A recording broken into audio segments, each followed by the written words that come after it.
দেশটি। ফলে মধ্যপ্রাচ্যের এই দেশটিতে বাংলাদেশিদের ছুটে যাওয়ার যে স্রোত ছিল তা একেবারেই কমে এসেছে।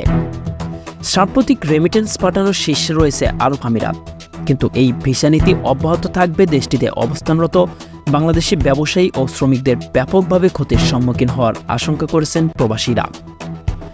দীর্ঘদিন ধরেই ভিসার মেয়াদ শেষেও অবৈধভাবে বসবাস, লিঙ্গ পরিবর্তন, সনদ জালিয়াতি সহ বিভিন্ন সময় নানান অনিয়মের অভিযোগ উঠে আমিরাতে থাকা প্রবাসী বাংলাদেশিদের বিরুদ্ধে।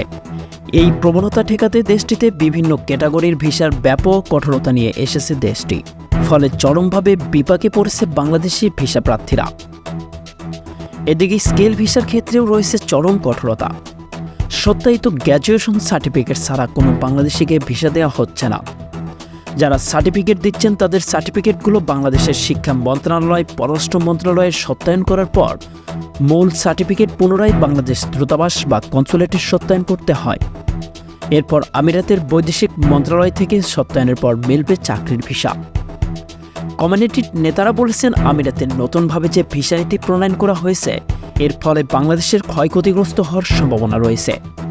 তাদের মতে যদি দ্রুত ভিসা নীতি সহজ করার জন্য কূটনৈতিকভাবে উদ্যোগ নেওয়া না হয়, রেমিটেন্স প্রবাহ কমে যাওয়ার আশঙ্কা রয়েছে ব্যাপকভাবে। সংবাদের এ পর্যন্তই। পরবর্তী নিউজ আপডেট পেতে আমাদের সাথেই থাকুন। ধন্যবাদ।